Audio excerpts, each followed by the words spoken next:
Hey everyone, I'm Saki, and I'd like to give you a review on a great book called What I Saw and How I Lied by Judy Blundell.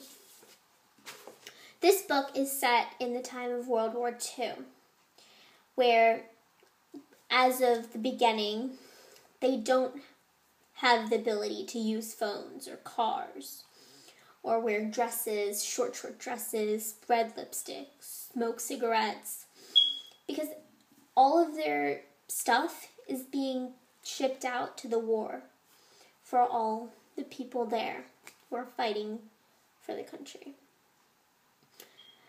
But that only lasts for a little while, just the beginning. Then it goes into how the war's ended and everything's back to normal. Everyone's buying new cars, new clothes, new jewelry, makeup. Everything is high up there. And fashion and money. So our main character is named Evelyn Spooner. She's 15 years old. And she's on the verge of adulthood. Yet not mentally. Because she's very, very naive. All she wants to do is grow up. But there's so many things stopping her from doing so.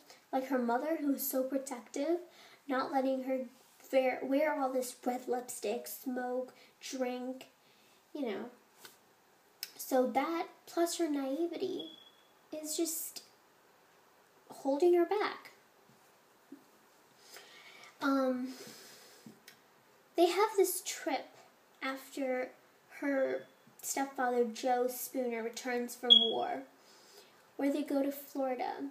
And this trip may just be a life-changing trip for all three of them, Joe, Evelyn, and her mother. And Evelyn may even stop being so naive after this. So they go to Florida and they meet a bunch of couples that are staying in this resort, but not there were a lot. There's maybe a few. When I say many, I exaggerate. There were a few. Because it was not very busy, But one person who they meet is another character in this book named Joe Coolidge. He was an ex-GI who had been fighting in the same army as Joe. And so he knew Joe, and apparently they had a lot of background together where Joe was being accused of doing so-and-so. I'm not going to ruin it for you, so I'm not going to tell you what, he accused him of. You're just going to have to read it for yourself.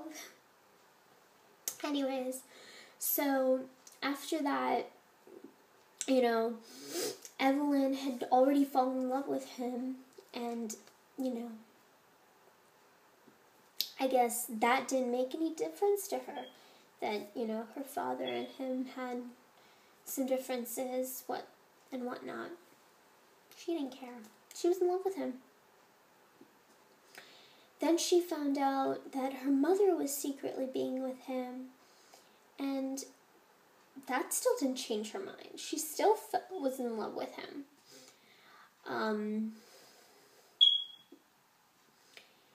But all of this was like spiraling into a bunch of lies, this huge web of lies and secrets that was gonna change that family's life. And the murder. Oh yes, there was a murder. Who was the one murdered? I'm not going to tell you. Why was he murdered? I'm not going to tell you. Who murdered him? I'm not going to tell you. But you'll have to read it for yourself to find out. And trust me, you're going to want to find out. It was a great ending to an amazing book. It leaves you with a cliffhanger, but that's why they're going to make sequel number 2. So, read the book. It's called, once again, What I Lied and, What I Saw and How I Lied by Judy Blundell.